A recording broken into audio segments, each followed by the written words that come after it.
Le damos la bienvenida ahora a nuestra siguiente disertante, la profesora Elsa Brusone. Profesora de Historia, especialista en Geopolítica, Estrategia y Defensa, miembro del Consejo Asesor del Centro de Estudios Estratégicos para la Defensa Manuel Belgrano del Ministerio de Defensa de la República Argentina. Secretaria del Instituto Latinoamericano de Estudios Geopolíticos y del Centro de Militares para la Democracia Argentina. Ha dictado y dicta cursos y conferencias sobre recursos naturales en universidades, institutos, escuelas secundarias y primarias, así como en diversas organizaciones sociales y culturales del país, Sudamérica y Europa. Ha trabajado para importantes órganos de prensa escritos, orales y televisivos de Argentina y otros países. Columnista permanente en distintas audiciones en temas de recursos naturales, geopolítica, estrategia y defensa nacional.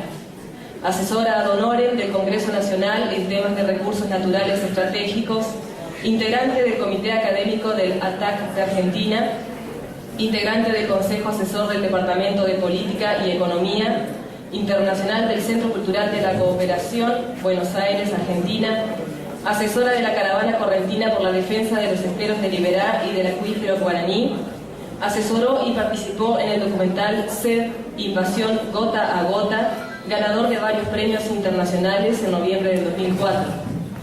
Declarada visitante ilustre por la ciudad de Quito, República del Ecuador en 2005, ha sido galardonada con el Premio a la Cultura Arturo Jauretche 2010, otorgado por el Instituto Superior Dr. Arturo Jauretche por su labor investigativa, en Buenos Aires, 19 de octubre del 2010. Informamos asimismo que en mesa de entrada se encuentran a la venta 2 ejemplares de la obra de la profesora. Muchísimas gracias a todos ustedes por estar aquí. El 28 de octubre de 1982, en la 48ª Asamblea Anual de Naciones Unidas, se elaboró un documento conocido como Carta Mundial de la Naturaleza. En el mismo se advierte que la competencia por acaparar recursos naturales cada vez más escasos será fuente de conflicto. Y era bien sabia, es bien sabia esta carta, porque mi esposo a veces dice que yo exagero cuando les digo que estamos viviendo en el mundo un nuevo 12 de octubre de 1492. Y sobre todo nosotros, los pueblos de esta nuestra América, que tiene como frontera norte el río Bravo Grande que separa México de Estados Unidos y Canadá, y como frontera sur, el Polo Sur. Y lo están viviendo también, nuevamente, el continente africano, porque somos los 2 continentes que tienen todos los recursos naturales y estratégicos que los países centrales, que las potencias del mundo ya no poseen porque las han dilapidado. Entonces no es extraño observar una nueva ofensiva imperialista y colonialista de parte de estos países sobre nosotros. Por eso, de alguna manera, yo siempre digo que así como con África nos unen los lazos de sangre, porque por las venas de muchos de nuestros pueblos corre la sangre negra de los esclavos africanos trasplantados a este continente, también nos une no solamente la sangre, sino que nos unen las tierras, las aguas, los hidrocarburos, los minerales y la biodiversidad. Y el destino nuestro, de nuestra América, se juega en África también, y el destino de los africanos también se juega en nuestra América. Estamos indisolublemente unidos los 2 continentes. Yo les decía que la Carta de la Naturaleza hacía referencia a recursos naturales cada vez más escasos, y uno de ellos justamente es el agua, ya que solamente el 2,5% del agua del mundo es agua dulce, que además me presenta graves problemas, porque de este 2,5%, aproximadamente entre un 70 y un 90%, varían los datos de los especialistas, Es agua congelada, es agua que está en el Ártico, es agua que está en el continente antártico. La Antártida es la mayor reserva de agua congelada dulce del mundo. Si las aguas de la Antártida, el hielo de la Antártida se derritiera, el nivel de los mares subiría de 70 a 90 metros y rediseñaría un mundo totalmente distinto al que ahora conocemos. Y se encuentra también en los glaciares de todas las altas cordilleras del mundo. Actualmente nosotros sabemos que muchos de los glaciares a lo largo de la cordillera de los Andes están siendo afectados por el cambio climático y se están derritiendo. Está sucediendo lo mismo en muchos de los glaciares de Asia y también en Europa. En Asia, por ejemplo, ya sabemos que aproximadamente unos 210 lagos de los Himalayas, que son los lagos que abastecen, los lagos glaciares que abastecen de agua todos los ríos de China y los ríos de la India que nacen, están siendo afectados por el cambio climático, y hoy el caudal que están llevando estos ríos es cada vez menor, lo cual, si esta situación no logra ser controlable, estamos hablando de aproximadamente 2.500 millones de seres humanos que no van a tener agua, nada más que en esa parte de Asia. Desafortunadamente, todos los estudios realizados por Naciones Unidas, los estudios realizados por el Panel Intergubernamental de Cambio Climático, son coincidentes. Ya sabemos que el 20% de los recursos hídricos del planeta han sido afectados por el cambio climático, pero también han sido afectados por desarrollos agrícolas e industriales llevados a cabo sin tener en cuenta el cuidado del ambiente. Y cuando yo hablo de desarrollo agrícola llevado a cabo sin tener en cuenta el cuidado del ambiente, y no voy a entrar en detalles, simplemente voy a decir que me refiero a todo lo que son cultivos transgénicos, con los agrotóxicos, los pesticidas y todos los herbicidas que estos cultivos conllevan. Llámense Paratión, Paraquat, Roundup, glifosato y toda la gama que no voy a seguir nombrando, y no me voy a detener en los efectos que esto causa, porque se escaparía la disertación. Solo decirles que los estudios de los biólogos japoneses, los estudios realizados por los departamentos de salud pública de Estados Unidos, de Canadá, por la Comunidad Económica Europea, son todos conducentes. E inclusive los mismos estudios realizados desde la Secretaría de Ambiente de la Nación y del Ministerio de Educación de la Nación han coincidido lo que los agrotóxicos significan, no solamente para el agua, sino lo que significan para el suelo, para el aire, para la vida humana, para la vida vegetal y para la vida animal. Y cuando hablo de desarrollo industrial sin tener en cuenta el cuidado del ambiente, me estoy refiriendo a todos los tipos de industria. Cuando uno tiene industria, si no tiene las plantas de tratamientos de efluentes, cuando no están las plantas para tratar los desechos, esas empresas están contaminando. Y me estoy refiriendo también, y estoy tocando la explotación petrolífera cuando se lleva a cabo sin tener en cuenta el ambiente. Y estoy hablando también de explotación minera a cielo abierto y megaminería que conllevan necesariamente el uso de cianuro, de tosafeno, por ejemplo, que está prohibido en Estados Unidos, pero que se usa en minera La Lumbrera. No se trata de no tener desarrollos ni agrícolas ni industriales. Sí, podemos tener desarrollos agrícolas e industriales con buenas tecnologías, con cuidado del ambiente, recuperando mucho de los saberes tradicionales de nuestros pueblos, de nuestras comunidades, y aplicarlas para nuestro desarrollo. Yo les decía que solamente entonces me queda del 2,5% del agua. De este 2,5 solo tengo el 10% que está en estado líquido, que a su vez me presenta otros problemas, porque entre el 30 o el 40% es agua subterránea, que se encuentra confinada en capas debajo de la tierra, que es lo que nosotros denominamos con el término de acuíferos.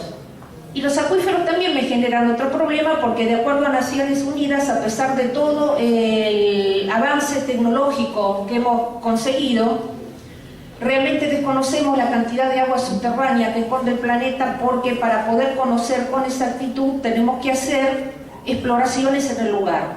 Y no todos los países están dispuestos a recibir contingentes de científicos, entre comillas, muchos de ellos internacionales, que vengan a explorar cuáles son las riquezas que nosotros tenemos, aunque muchos de nuestros países, e incluyo Argentina, tampoco realizan los deberes como corresponde, porque desde hace decenas y decenas de años en el país no se realizan perforaciones, no se realiza búsqueda de agua subterránea. Es decir, tenemos un conocimiento exacto de todos los recursos hídricos superficiales que tenemos, pero desconocemos la magnitud y la cantidad de los reservorios subterráneos que nosotros podamos poseer. Por lo tanto, al desconocer, no podemos realizar planeamientos de desarrollo hídrico como corresponde, y tampoco podemos realizar un planeamiento de una gestión hídrica integrada entre el recurso superficial y el recurso subterráneo. El agua es vida, sin agua no hay vida. Si una fuente de agua se contamina y no la puedo descontaminar, la perdí. Si una fuente de agua subterránea se agota por la sobreutilización que se hace del reservorio, también lo perdí. Por eso se dice que aquel que gobierne, que aquel que tenga el control del agua gobernará la vida y la economía y gobernará también el mundo. Porque si bien la tecnología para desalinizar agua de mar existe, sigue presentando hasta la fecha dos grandes inconvenientes. Primero, se necesita muchísima energía. Segundo, necesito utilizar elementos químicos para el correcto funcionamiento de la planta desalinizadora y para llevar a cabo el proceso de potabilización, o sea, desalinización del agua del mar, y hasta la fecha no se ha encontrado la manera de deshacerse ni de la salmuera hirviendo que queda al final del proceso, ni de los desechos químicos que quedan también al final del mismo, sin afectar al ambiente. Normalmente las plantas desalinizadoras están a orilla de los mares, estos elementos contaminantes van al mar. Cuando uno recorre alguna de estas plantas desalinizadoras por el mundo, y tengo la suerte de haber caminado bastante este planeta y de conocer muchos países de este planeta, y uno ve, y les aseguro que no es nada agradable ver las playas, lo que era alguna vez arena, son blancas de sal, y lo que es que no haya vida alrededor de las costas, porque no hay vida, porque está alterado todo el ecosistema costero. El último informe de Naciones Unidas sobre la situación de los recursos hídricos en el planeta, dados a conocer en marzo de este año en el Sexto Foro Mundial del Agua en Marsella, han determinado que recién se espera, con vientos favorables, que para el año 2040 comiencen a ser solucionados los problemas de contaminación que produce la desalinización de agua de mar. Estamos en el 2012, el 2040 está un poco lejos para nosotros, y mientras tanto nos estamos enfrentando, y en esto sí son coincidentes los informes de Naciones Unidas, todos. Los informes elaborados por el Programa de Naciones Unidas también para el Medio Ambiente y para el Desarrollo, los informes elaborados por la Comunidad Económica Europea y la OTAN, los informes elaborados por el Departamento de Estado norteamericano, el Departamento de Defensa, el Pentágono, la CNA Corporación, que está conformada por altos jefes militares y navales norteamericanos, las empresas transnacionales, los organismos financieros y económicos internacionales, son absolutamente todos coincidentes en los estudios que han hecho, y han determinado que es muy posible que entre los años 2020, 2025 y 2030, sobre una población estimada para ese entonces en 8.000 millones de personas, hoy somos 7.000 millones de seres humanos, 7.000 millones de seres humanos van a tener problemas de acceso al agua, es decir, el 87,5% de la población del mundo. O tendrán que tomar agua contaminada, o se morirán de sed, y al tomar agua contaminada, fundamentalmente sobrevivirán los más fuertes, y será una condena de muerte para los niños, porque como los niños el sistema inmunológico no está desarrollado de la misma manera que los adultos, Tomar agua contaminada, ya sea con una bacteria, con un virus o lo que sea, prácticamente es una sentencia de muerte para una criatura. Y no lo está diciendo el Sabuzzone, ¿eh? Lo están diciendo los departamentos de salud pública de Estados Unidos y de Canadá, lo está diciendo la Organización Mundial de la Salud, lo está diciendo la Organización Panamericana de la Salud, lo están diciendo los departamentos de salud pública de la Comunidad Económica Europea, de los países de Europa del Este, lo están diciendo también el Departamento de Salud Pública de Japón, por si queda alguna duda. Nosotros, como continente, poseemos el 55% de todas las reservas hídricas del planeta. Este continente, y sobre todo América del Sur, tiene la cuarta reserva de agua subterránea más grande del mundo en cuanto a volumen, la primera en cuanto a capacidad de recarga. Un acuífero se recarga por agua de lluvia, se recarga porque se va filtrando, pero también se recarga por el agua de los ríos, de los esteros, de los bañados, de las cataratas, de los lagos, de las nieves que se derriten, que puedan ir penetrando hacia el interior y le van dando su volumen. Y es el primero en cuanto a capacidad de recarga que existe en el planeta. Este reservorio que compartimos Argentina, Paraguay, Uruguay y Brasil, se extiende por debajo de lo que nosotros conocemos como los ríos de la Cuenca del Plata. Está por debajo de los ríos Paraná, Uruguay, Paraguay, Pilcomayo, Bermejo, Salado del Norte. Está por debajo de los esteros de Liberá, está por debajo de las cataratas del Iguazú, está por debajo del Pantanal. Se supone que a través del Pantanal toma contacto con los reservorios que se encuentran debajo del río Amazonas. El último reservorio del Amazonas se acaba de encontrar a 4.000 metros de profundidad. Lo encontraron hace unos meses los científicos y los técnicos brasileños.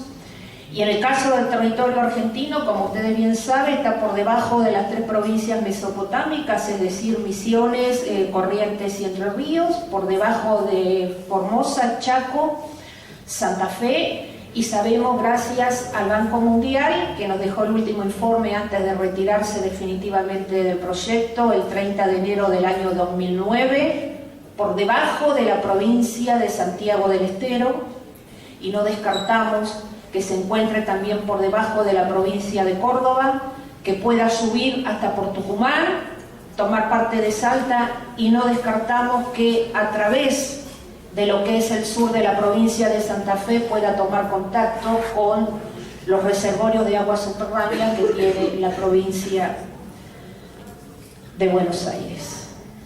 Estamos hablando de un reservorio que con una utilización racional de aproximadamente 80 kilómetros cúbicos por año, donde 1 kilómetro cúbico equivale a 1 millón de litros de agua, es decir, un 1 con 12 ceros atrás, en términos matemáticos y gráficos, podría abastecer a 720 millones de seres humanos a razón de 300 litros por día por persona. La población de nuestra América es hoy de unos 600 millones de seres humanos, así que imagínense de la magnitud que estamos hablando. Estamos hablando de la capacidad de abastecer a nuestra América, a esta patria grande latinoamericana y caribeña, pero además, como nos sobraría, podemos tomar 2 decisiones. Si para nosotros, como marca el capitalismo, el agua potable es una mercancía, algo a lo que accedo si tengo dinero y hacia lo que no tengo, y si no tengo dinero me muero de sed o tomo agua contaminada y que la suerte o quien sea me ayude a sobrevivir. Si considero que es una mercancía, una cosa, un objeto sujeta a las leyes de oferta y demanda del mercado, si yo sostengo esto, entonces lo que puedo hacer es embotellarlo, venderlo o mandarlo por buques cisternas o como fuera, vendérselo a estos países, a los países más ricos del planeta. En cambio, si para mí es un derecho humano fundamental ligado a la salud y a la vida, un bien social inalienable, que es patrimonio de los pueblos y de los países donde este recurso se encuentra y que además tiene que ser objeto de políticas de servicio público, es decir, brindada por un Estado nacional, un Estado provincial, un Estado municipal, pero también por cooperativas o consorcios de usuarios. Entonces, si yo creo en una globalización de la solidaridad, puedo llevarlo a los países hermanos, a los países del hemisferio sur, que necesiten realmente tener agua. Un ejemplo de este tipo de solidaridad nosotros lo tuvimos con el tsunami en Japón. La provincia de Misiones envió agua del acuífero guaraní que se encuentra en la provincia para ayudar a las víctimas del tsunami. Esto es solidaridad. Pero depende de las veredas y de los conceptos donde yo me pare. Ahora bien, nosotros no solamente tenemos agua, sino que tenemos el pulmón verde del planeta. Ustedes saben que el planeta tiene pulmones líquidos y pulmones verdes. Los pulmones verdes son los bosques y las selvas. Los pulmones líquidos son los mares y océanos. Cada vez que nosotros destruimos bosques y selvas, asfixiamos al planeta. Cada vez que nosotros contaminamos mares y océanos, también asfixiamos al planeta y por lo tanto nos estamos asfixiando a nosotros mismos. Es decir, estamos cometiendo suicidio. La Amazonia es la mayor reserva de biodiversidad del planeta. 1 kilómetro cuadrado de la Amazonia encierra más biodiversidad que Estados Unidos y Canadá en conjunto. Es decir, Estados Unidos y Canadá entre los dos tienen aproximadamente unos 19 millones de kilómetros cuadrados. Y estamos hablando que 1 kilómetro cuadrado de la Amazonia tiene más biodiversidad que la que podríamos encontrar en estos dos países sumados. Ustedes saben que el 80% de los medicamentos que se producen en el mundo se elaboran en base a plantas, y estas plantas están en los bosques y en las selvas y están en muchas de las floras que no son ni bosques ni selvas, pero que son floras típicas, autóctonas de cada una de las regiones de nuestros países y también de cada una de las regiones del mundo. Pero también tiene minerales que son altamente estratégicos para el desarrollo de lo que son las industrias aeroespaciales y de la tecnología y de la industria militar, sobre todo lo que tiene que ver con la tecnología de misiles, como por ejemplo en el valle en el Alto Río Negro nosotros vamos a encontrar el 95% de las reservas de niobio del mundo. El niobio es el mineral que, en aleación con los aceros de las naves espaciales y de los satélites, evita que las naves espaciales y los satélites se incendien al salir y al entrar a la atmósfera. Y ya que hablo del niobio, quiero decirles que Argentina también tiene yacimientos de niobio, así como tenemos maravillosos yacimientos de todo tipo de minerales que se les ocurran. El mineral que se les ocurra está aquí. Y tenemos niobio y también tenemos yacimientos de tierras raras, es decir, que como país hemos sido bastante privilegiados en muchos de estos recursos naturales por los cuales hoy hay conflicto. La Amazonia tiene además hidrocarburos, uranio, oro, es decir, agua. Ella misma es el 25% del agua del mundo, es decir, tiene todo lo que uno podría apetecer. Y desde el año 1817, Estados Unidos viene reclamando soberanía sobre la Amazonia a través de distintos planes, desde el más disparatado, que es que el río Mississippi desaparece por debajo de América Central y surge en América del Sur con el nombre de río Amazonas,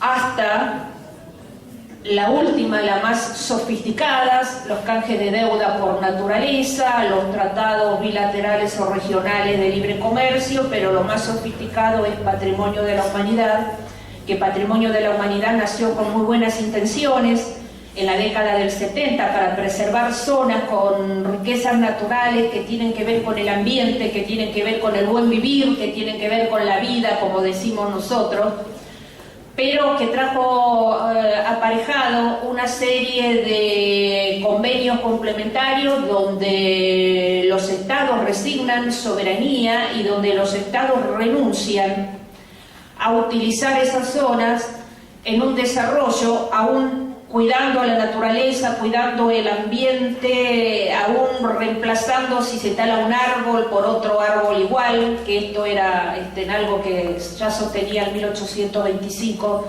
Simón Bolívar, cuando Simón Bolívar decía: por cada árbol que taleamos tenemos que poner un árbol igual, hay que plantar porque tenemos que mantener el equilibrio, porque necesitamos el ambiente que sea sano, que sea equilibrado para poder vivir nosotros. No puede hacerlo. Y con el cuento de Patrimonio de la Humanidad, lo que se ha logrado es que las corporaciones transnacionales o estos países centrales, agitando la banderita de Patrimonio de la Humanidad y diciéndonos que nosotros resignamos soberanía y que por lo tanto esas zonas son de todos, busquen las maneras de penetrar. Y esto es como yo digo siempre, esto es que el gallinero le abre la puerta al zorro para que entre, y ya sabemos lo que pasa con los gallos y los gallineros, las gallinas, cuando el zorro entra en el gallinero. En los últimos años del siglo XX, ellos logran hacer pie en la Amazonia, cerca de Manaos, en San Pedro Alcántara, una base.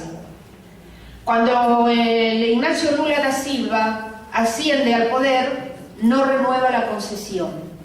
El resultado fue la voladura de la base de San Pedro de Alcántara con 23 técnicos y trabajadores muertos y la destrucción del lanzador satelital brasileño, el B-1.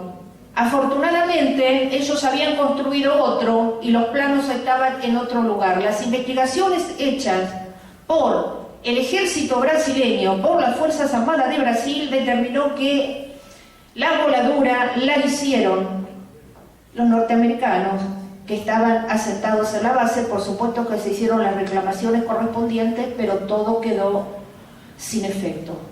Sumado, entonces, nosotros tenemos por un lado el agua, por otro lado tenemos esto que es la Amazonia, pero también tenemos hidrocarburos. Tenemos maravillosos yacimientos de petróleo y de gas. Ya sabemos las reservas de Venezuela que están certificadas y que están en los primeros lugares de primacía en el mundo. Ya sabemos los yacimientos nuevos que se han encontrado en Brasil, en su propia plataforma continental. Tenemos los yacimientos de gas, tenemos minerales de lo que ustedes pidan. A lo largo de la cordillera de los Andes se encuentran los minerales más extraordinarios y en las cantidades más maravillosas que ustedes puedan creer, que puedan soñar. Y fuera de la cordillera también se encuentran. Y tenemos las tierras fértiles. Tenemos la mayor parte del mundo de tierras fértiles aptas para la producción de alimentos. Entonces, agua, tierra fértil, biodiversidad, hidrocarburos, minerales. No nos falta absolutamente nada. Tenemos de todo.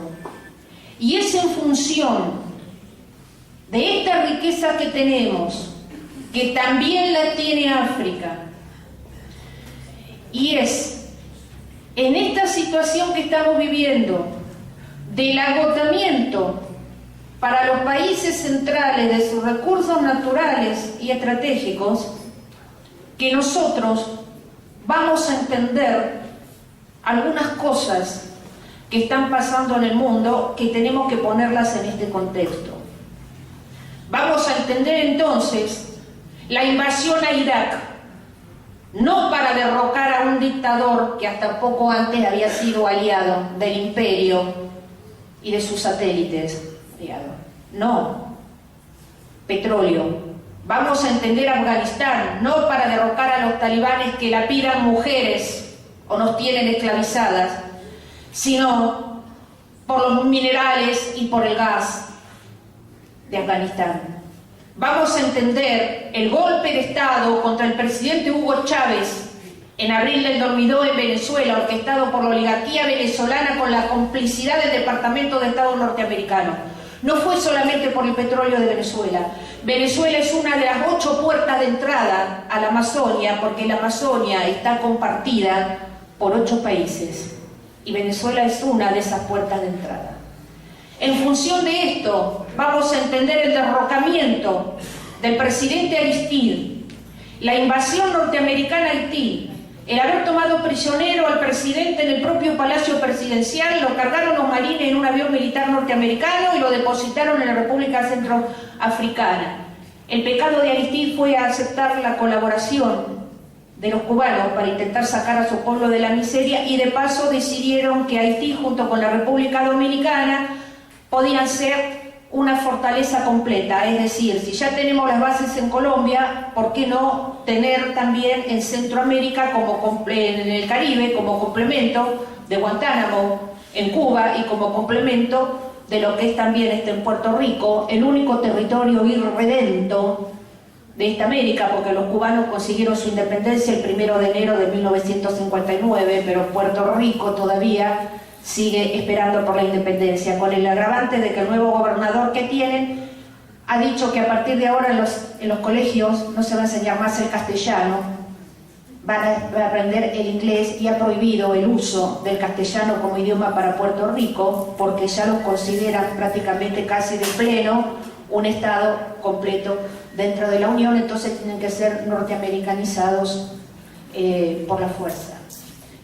Es dentro de este contexto donde nosotros vamos a poder entender el golpe de Honduras del año 2009, que derrota al presidente Zelaya. El presidente Zelaya fue secuestrado por marines, no fue secuestrado por soldaditos hondureños.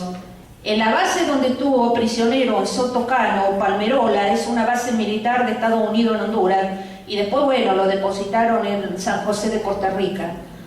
Simplemente por el pecado de llamar a su pueblo a una asamblea constituyente, de plantear una asamblea constituyente que tenía por objeto la recuperación de todos los recursos naturales estratégicos de Honduras, que estaban en manos de corporaciones transnacionales. El 30% del territorio hondureño está controlado por corporaciones mineras transnacionales canadienses, que son las mismas que están aquí en Argentina, y por el delito de no querer tener más bases militares norteamericanas emplazadas dentro de su territorio. Le costó el golpe de Estado. Y dentro de esta misma tónica, nosotros tenemos que entender el golpe de Estado ejecutado por la policía ecuatoriana, infiltrado por la CIA norteamericana, la agencia de inteligencia norteamericana, contra el presidente Rafael Correa en septiembre del 2010, y dentro de este mismo contexto nosotros tenemos que entender todo lo que es la desestabilización permanente que ha sufrido y sigue sufriendo el presidente Evo Morales de Bolivia para desintegrar a Bolivia, es decir, desprender todo lo que es la zona oriental de Bolivia, lo que es el oriente boliviano, que no solamente es rico en hidrocarburos, sino que también es una puerta de entrada a la Amazonia, como también lo fue el presidente Correa, al cual tampoco le perdonaron el haber cerrado la base de Manta en el año 2009, y tiene también los yacimientos de hierro del Mutum, que para el lado de Brasil traspasan la frontera y se llaman Urucum, y que son de los yacimientos de hierro más grandes que el mundo tiene.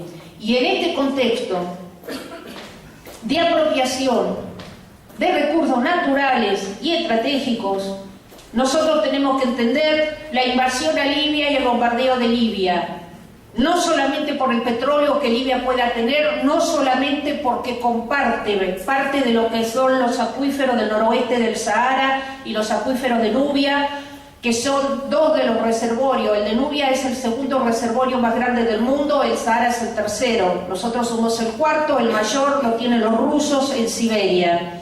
no solamente por el agua y el petróleo, sino por los intentos de Estados Unidos de utilizar a Libia como la cabeza de playa para poder instalar allí el AFRICOM, que es el comando militar creado para África el 1 de septiembre del año 2008, que tiene sede en Stuttgart, en Alemania, porque ningún país africano quiso tenerlo como sede. Nosotros tenemos nuestro propio comando militar, que es el Comando Sur, que operó en Panamá y que ahora no está en Panamá, sino que está en Miami, ahí en la Florida.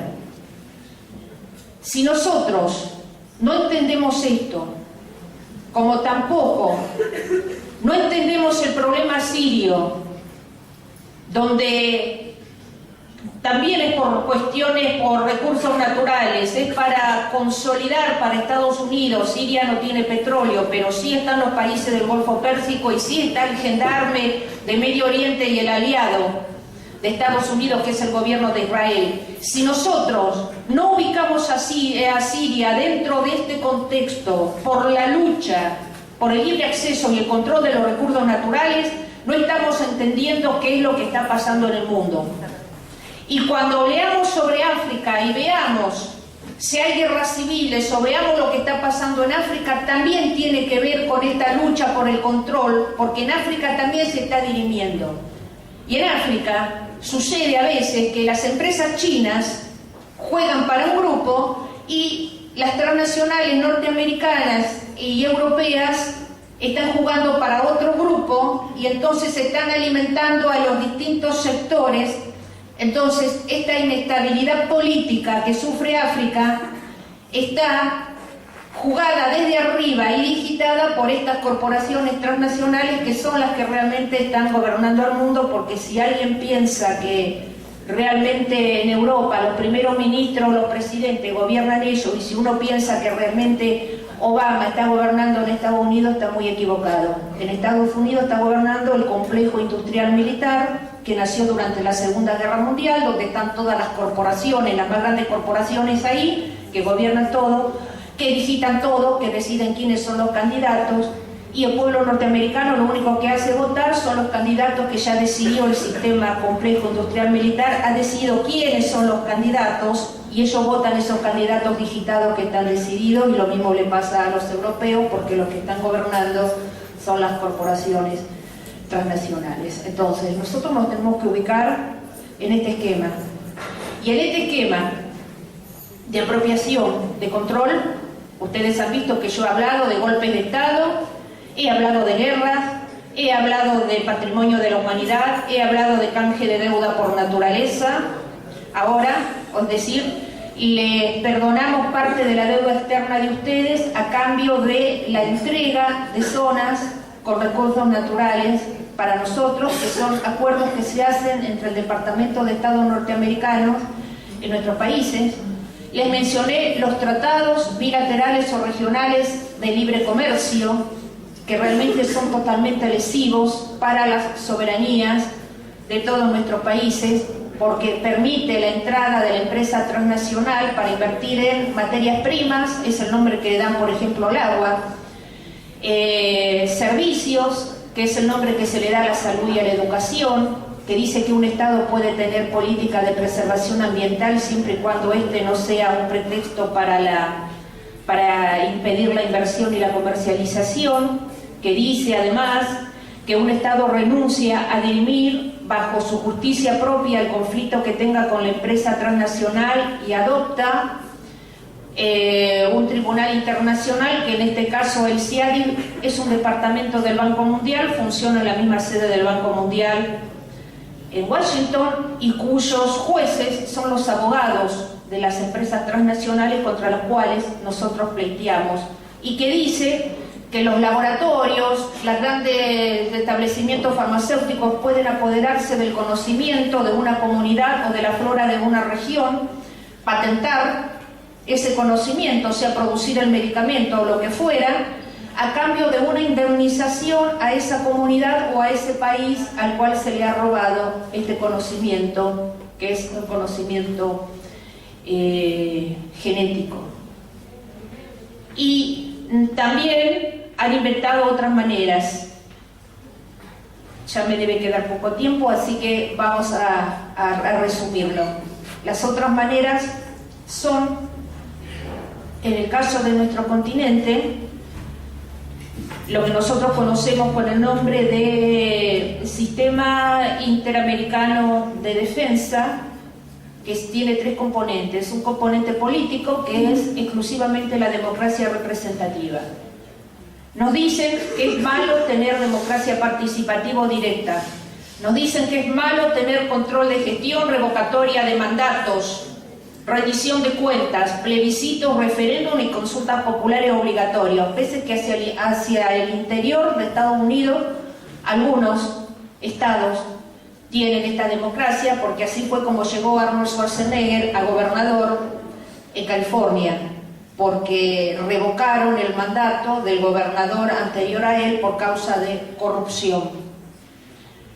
Un componente económico, que son justamente todos estos tratados, ya sean bilaterales o regionales de libre comercio, que en el caso del continente americano se pensó como el ALCA, que todos aplaudieron, que fue enterrado en noviembre del 2005 en la cumbre de Mar del Plata, pero que salió a la luz de nuevo el 24 de septiembre del 2008 con el nombre de Iniciativa de Caminos hacia la Prosperidad, que ha sido ratificado por los 3 países que forman parte del NAFTA, el Tratado de Libre Comercio entre México, Estados Unidos y Canadá, el CAFTA, que es el Tratado de Libre Comercio entre los países centroamericanos, la República Dominicana y Estados Unidos, y por supuesto los países con los que tiene tratados bilaterales de libre comercio, Perú, Chile y Colombia. Y por último, un componente militar que tiene a su vez 2 ingredientes. Uno, que es la formación de civiles especialistas en defensa en el Centro de Estudios Hemisféricos, que depende de la Universidad Nacional de Defensa de Estados Unidos, bajo el mando del Departamento de Defensa norteamericano, donde se forman civiles para ocupar las primeras líneas en los ministerios de defensa y las relaciones exteriores de nuestros países. Y en segundo lugar, los famosos ejercicios combinados, que son los ejercicios que hacen nuestras Fuerzas Armadas con las norteamericanas, nunca en territorio de Estados Unidos ni de Canadá, siempre en nuestros territorios, siempre en nuestros propios países y siempre donde hay zonas de recursos naturales, para enfrentar lo que ellos dicen que son los enemigos comunes a todos: el narcotráfico, las armas de destrucción masiva, el terrorismo, los desastres naturales y las migraciones. Miren, es un disparate muy grande. Para mí, para enfrentar lo que es el terrorismo, lo que es el narcotráfico, eso alcanza y sobra con fuerzas de seguridad altamente entrenadas y especializadas.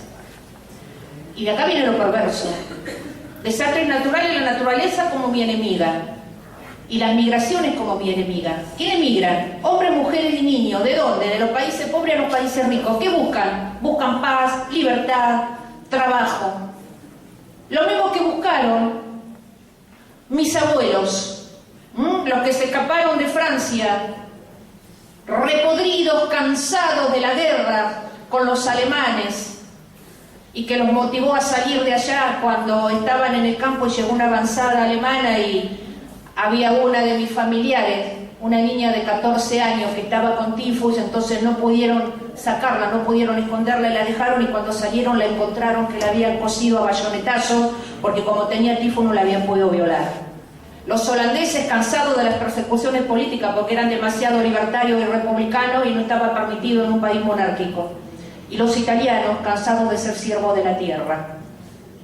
Entonces se vinieron acá y acá confluyeron, y como decían mis abuelos, yo soy segunda generación de Argentina, este es nuestro paraíso, esta es nuestra América, esta es nuestra patria. Bueno, los que migran van buscando eso, y yo voy a utilizar fuerzas armadas en las fronteras para dispararles a niños, a mujeres y a hombres, para decirles: no pasarán, no pasarán.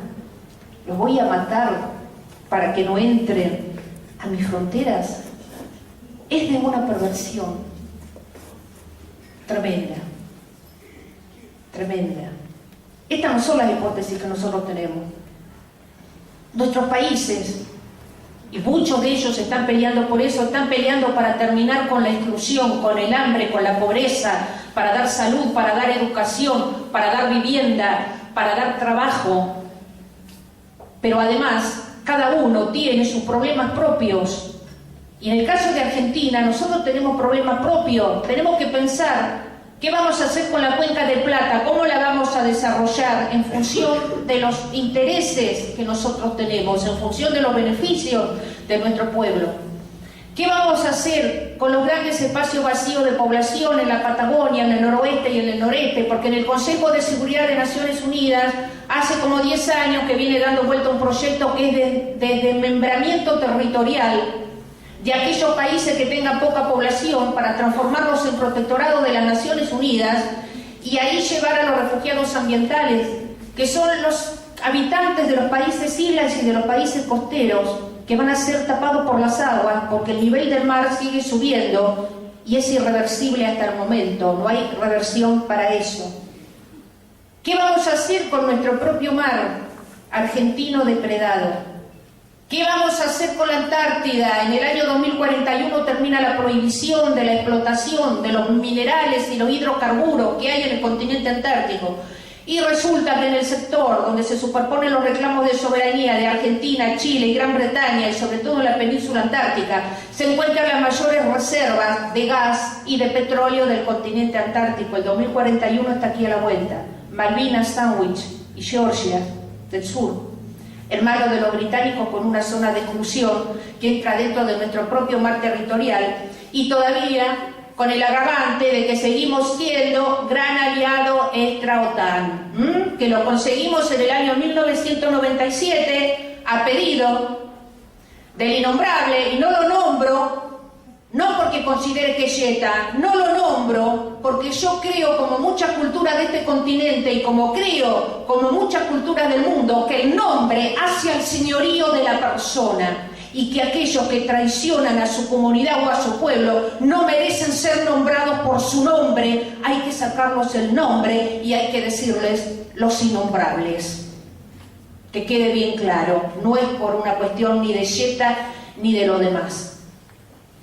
Y seguimos siendo gran aliado de OTAN, porque hace unos días acaba de ratificarlo el Departamento de Estado, acaba de decir que seguimos siendo gran aliado de OTAN, y este es un tema que va a tener que ser debatido en el Congreso de la Nación, porque es ahí donde tiene que salir la declaración que le diga al Congreso norteamericano, porque nos lo dieron ellos al título, que nosotros no queremos seguir siendo un gran aliado de OTAN, porque esto va en contra de lo que es la CELAC, va en contra de lo que es UNASUR, y va en contra de lo que nosotros queremos para nuestro país, va en contra de la libertad, va en contra de la soberanía, va en contra de la independencia. Y por último, los minerales y los hidrocarburos, que a pesar de la recuperación del 51% de YPF, y a mí me hubiera gustado que hubiera sido el 100%, y espero que con el tiempo vayamos al 100%, todavía hermanos, de grandes corporaciones transnacionales, y seguimos teniendo el 20% del territorio nacional en manos extranjeras, sean millonarios o sean corporaciones. Estos problemas hay que sentarse y hay que debatirlos y hay que ver cómo los solucionamos nosotros. Para terminar, decirles, apostamos fuertemente a UNASUR. Apostamos fuertemente a este Consejo Sudamericano de Defensa, a este UNASUR, a este Centro de Estudios Estratégicos de UNASUR que se ha creado.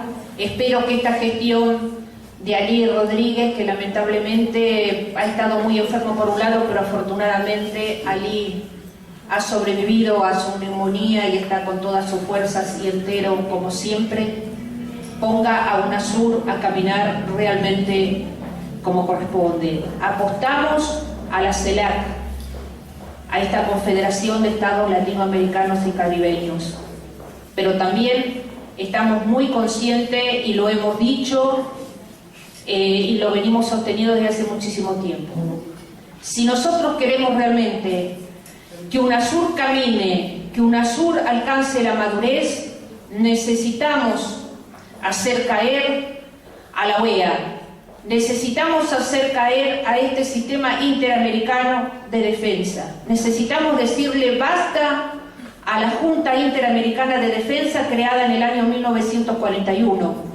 Necesitamos decirle basta al Tratado Interamericano de Asistencia Recíproca, el CIAR, creado en el 47, que son los dos pilares sobre los cuales la OEA fue creada en el año 1948, que ha sido el instrumento político, militar, económico y cultural de dominación de Estados Unidos. Nunca estuvo al servicio de nuestros pueblos, de nuestros países, siempre estuvo al servicio de los intereses y objetivos de Estados Unidos, y daría para hablar largo y tendido, recorriendo la historia de nuestro continente, cuando en nombre del TIAR se derrocó al gobierno de Juan Jacobo Arbenz en Guatemala, cuando en nombre del TIAR se invadió en el 65 a la República Dominicana de Juan Bosch, y sigue, y cuando en nombre del TIAR nos impusieron la doctrina de la seguridad nacional también a nosotros, porque había que detener al enemigo comunista, al enemigo rojo, al enemigo internacional. Entonces, tenemos que decirle basta a estos elementos, hay que decirle basta al sistema interamericano de defensa, hay que decirle basta a enviar nuestros civiles al Centro de Estudios Hemisféricos, basta a la Comisión de Seguridad Hemisférica, basta a las reuniones de comandantes en jefes de nuestras Fuerzas Armadas con las norteamericanas, basta a los ejercicios combinados, basta a estos ejercicios que realizamos con el Comando Sur, que aunque no lo realicemos en nuestros países, lo realizamos en otras partes. Hay que decir basta a todo este sistema de dominación para que UNASUR pueda ser lo que es, crecer hasta abrazar a México y a los países hermanos de Centroamérica y el Caribe, y para que la CELAC también pueda crecer como debe ser. Ha llegado la hora de pararnos en bloque. Nada tenemos que hacer ni con Estados Unidos ni con Canadá, somos el agua y el aceite, y ellos nos han puesto en peligro, porque al integrar los dos la OTAN y con todas las aventuras imperiales y colonialistas que están llevando por todo el mundo, de la forma en que están masacrando pueblos, nos están poniendo también a nosotros en peligro. Entonces, hay que pararse, decirle basta, hacer caer eso, porque si nosotros no le damos sepultura definitiva a la OEA, nuestros sueños de integración, de unidad en la diversidad, nuestros sueños de libertad, de independencia, de paz y de justicia, nuestros sueños de completar una independencia que no la iniciamos en 1810 ni en 1808, ni antes. Yo siempre digo que las guerras de independencia, la lucha por la independencia, aún inclusive en el campo cultural, porque no son batallas solamente militares, son batallas que se dan en el campo de la cultura, en el campo de las ideas, son batallas que se dan en el arte, se dan también a través de la música, se dan a través de los poetas, se dan a través de los pintores, de los artistas. Es completa, es decir, en algunas etapas de nuestra historia hemos sido, como yo digo, esa resistencia activa de armas en manos. En otra hemos sido esa resistencia que no ha tenido esas armas en la mano, las armas de guerra, como yo digo, las armas para matar o defenderse, sino que lo hemos hecho con las ideas, con los sentimientos, y a veces han confluido los dos tipos de resistencia, los dos están. No, que yo digo que realmente comenzó el 12 de octubre de 1492. Llevamos 520 años de resistencia, llevamos 520 años de lucha por nuestra independencia, y entonces creo que es hora de sepultar definitivamente a la OEA, al TIAR, todo lo que eso significa, y es hora de pararnos todos como bloques, apretaditos, como decía Martí, desde el Caribe hasta apretaditos, decía bien él, hasta la cordillera de los Andes, y desde el río Bravo o Grande hasta el Polo Sur, porque yo reivindico a la Antártida, y la voy a seguir reivindicando, como voy a seguir reivindicando las Islas Malvinas como Argentina. No solamente quiero la Antártida argentina, yo quiero una Antártida latinoamericana como la quería el general Jorge Leal, porque cuando yo hago las proyecciones veo que más que Argentina realmente es latinoamericano. Miren, Manuela Sáenz, la inmortal compañera del libertador Simón Bolívar, decía que a la historia no se la cuenta, a la historia se la hace. Yo soy historiadora y digo que nosotros los historiadores contamos la historia, pero que también a nosotros como historiadores, como cualquier ser humano, nos corresponde hacerla, y de hecho con cada decisión, con cada acto que nosotros tomamos cada día de nuestras vidas, estamos haciendo historia, porque mientras siga existiendo un solo ser humano sobre el planeta, habrá historia y también seguirá habiendo ideología, porque ese ser humano seguirá teniendo ideas. Entonces se trata de esto, de volver a repensarnos a nosotros mismos, de mirarnos con nuestros ojos, no con los ojos que nos imponen de afuera, no como nos miran los europeos, como nos pueden mirar los norteamericanos cuando escriben sobre nosotros, cuando opinan sobre nosotros, cuando dicen lo que nosotros tenemos que hacer. No, no, no. Es reencontrarnos a nosotros mismos, es reencontrar nuestras raíces, pensarnos desde nosotros mismos, plantarnos desde nosotros mismos, todos juntos, como bloque, por unidad, porque tenemos una batalla que todavía está inconclusa y que la tenemos que librar para ser definitivamente libres, independientes, autónomos y soberanos, y para que si desde algún lugar aquellos que durante tantos siglos batallaron por estos ideales por los que estamos batallando nosotros, si es que existe un lugar y de ese lugar nos miran, puedan sentirse orgullosos de nosotros mismos, construir nuestro presente y construir nuestro futuro, no solamente para nosotros, sino para nuestros hijos, para nuestros nietos, para nuestros bisnietos y para todas las generaciones venideras. Y acá veo muchísimos jóvenes. A ustedes les toca, les toca levantar la bandera, les toca meterse en la lucha, les toca implicarse de nuevo. Vengo de una generación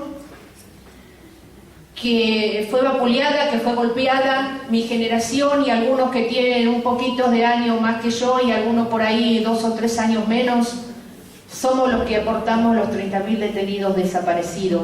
Somos la generación que nació acunada por las guerras de liberación de África, con las guerras anticoloniales y antiimperialistas. Somos la generación que vio la resistencia de Vietnam, la generación que vivió la Revolución Cubana, que vivió el Mayo Francés del 68, que vivió el Tlatelolco de México del 68. Somos esa generación que en las escuelas secundarias hablaba de política, que se comprometía y que discutía. Muchas veces, cuando llegó la democracia a este país, que la recuperamos, y hasta hace un tiempo atrás hablábamos con mi esposo y estábamos preocupados porque no veíamos a los jóvenes enamorados de la política y participando. Y les voy a decir algo, yo no soy oficialista, tampoco soy anti. Si hay algo que le voy a reconocer a Néstor Kirchner y a la presidenta, es haber enamorado a los jóvenes de la política, y es que los jóvenes vuelven a hacer política desde el año 2003 hasta la fecha, y no importa dónde militen. Eso es realmente maravilloso, porque ustedes son las generaciones que son las nuevas clases dirigentes, son ustedes los jóvenes los que van a tener en sus manos el futuro mañana de este país, y hacen muy bien en discutir, hacen muy bien en dar los debates, hacen muy bien en involucrarse, y es maravilloso ver lo que pueden hacerlo en libertad y en democracia como la tenemos, sin que nadie los persiga. Y acá termino, porque si no ya tuve bastante tiempo y quedo a disposición de ustedes para intercambiar opiniones o para ver qué es lo que ustedes quieran. Preservar el medio ambiente. ¿Qué opina usted? Porque todos nos quejamos del avance de la soja, de todo lo que contamina, pero no se ven medidas que regulen eso o que controlen. No se han aplicado las políticas que tendrían que aplicarse. Es decir, yo soy muy crítica en el tema de lo que tiene que ver con recursos naturales y en el tema de explotaciones que se hacen de todo tipo. Pero sí, lo que le puedo decir es que evidentemente, aún adentro de algunos ministerios y de algunas secretarías, hay batallas entre las líneas, porque si no, no se entiende cómo el año pasado la Secretaría de Ambiente de la Nación y el Ministerio de Cultura sacaron un manual que se llama Manual de Educación Ambiental. Son 100.000 ejemplares que tienen que ser distribuidos en todas las escuelas del país y que en las provincias que son mineras están parados, no se han distribuido. Y cuando usted lee el Manual de Educación Ambiental, queda claramente expuesto lo que significa una política agrícola como la que estamos llevando a cabo y las políticas de explotación minera como se están llevando, porque describe con absoluta claridad y con certeza y con la verdad lo que significa cada una de estas políticas, no solamente para la vida humana, sino también lo que es para el aire, para el suelo, para el agua, y lo que es para la vida animal y para la vida vegetal. Estas son las grandes contradicciones que hay que resolver. Lo que pasa es que, mire, yo vengo diciendo siempre lo siguiente, que esta es una batalla que, si bien se da en el campo de las ideas, también se da hacia el interior de cada uno de nosotros, se da en nuestra conciencia, se da en nuestro corazón, se da en nuestra alma. ¿Por qué digo esto? Porque acá hay dos concepciones que se están enfrentando, que son las que están librando esta batalla. Una que dice que el ser humano, la vida animal, la vida vegetal, la naturaleza, el planeta, el agua, son mercaderías, cosas que se compran y se venden de acuerdo a las leyes de oferta y demanda del mercado, y que yo la llamo cultura de la muerte. Y la llamo cultura de la muerte porque está llevando al suicidio a la especie humana y porque comete asesinato, porque mata vida humana por hambre, por guerras y por enfermedades, pero mata la vida animal, mata la vida vegetal, mata la naturaleza y mata el planeta. Y yo le voy a dar el nombre que realmente tiene, y que se llama capitalismo, que es el que nos ha colocado en esta encrucijada de caminos donde nosotros estamos ahora y donde nos estamos jugando el presente y el futuro como especie, y el presente y el futuro del planeta, y que yo no creo que pueda ser humanizado. ¿Sabe por qué? Porque está basado en el concepto del ser humano como cosa, como objeto, no como sujeto, y está basado en el concepto de la explotación del ser humano por otro ser humano. Y entonces para mí es una cultura de la muerte. Y frente a esta cultura de la muerte, otra concepción, una que dice que la vida está en el centro de todo y que alrededor de la vida tienen que girar la política y la economía. Que no hay dinero en el mundo que pueda pagar el valor de la vida humana. Que no hay dinero en el mundo que pueda pagar el valor de la vida animal, de la vida vegetal, de la naturaleza, del planeta, porque son bienes que nos han sido dados para ser gozados, pero cuidándolos y preservándolos, para que también puedan ser gozados por las generaciones venideras. Que el agua es un derecho humano. Entonces, esta cultura, yo la llamo cultura de la vida, para mí es la cultura de la vida, y tienen distintos nombres. Mire, algunos le llaman doctrina social de la Iglesia, otra opción por los pobres, otro ecosocialismo, otro humanismo, otros dicen que se llama socialismo. Cada cultura, cada civilización, cada pueblo, cada ser humano le da el nombre que mejor le parece. Yo sí sé que aquellos que decidimos batallar desde esta vereda, que es la vereda de la cultura de la vida, aquellos que hemos puesto a la vida por encima de todo, el valor de la vida, hacemos girar la política y la economía, no hacemos ni más ni menos que cumplir el mandato que le fue dado a nuestros ancestros hace unos millones de años, cuando comenzamos a ponernos de pie sobre la tierra, a caminarla e iniciamos esta maravillosa evolución que nos ha transformado en los seres humanos que hoy somos, que fue asegurar la preservación y la supervivencia de la especie humana en armonía con la tierra y la naturaleza y en contra de ellas. En este devenir también hemos perdido el concepto, la noción, la idea de que somos un solo ser con el planeta y el universo. Y es esa idea la que tenemos que rescatar. Entonces, por eso le decía, esta es una batalla que se libra en el campo de las ideas, pero que se libra también en el interior de cada uno de nosotros, en nuestra conciencia, en nuestro corazón y en nuestra alma. Y depende del lugar donde nos paremos, creo que vamos a saber si tenemos presente o futuro. Y estas son contradicciones que muchos seres humanos tienen que terminar de resolver. Algunos hemos tenido la suerte de haberlas resuelto hace muchísimo tiempo, otros están librando la batalla y otros no quieren librarla porque ya tomaron su decisión y no quieren cambiarla.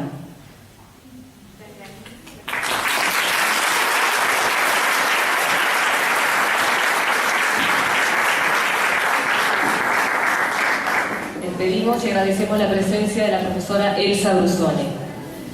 Realizamos ahora un descanso, un intermedio, y retomamos a las 14:30 horas.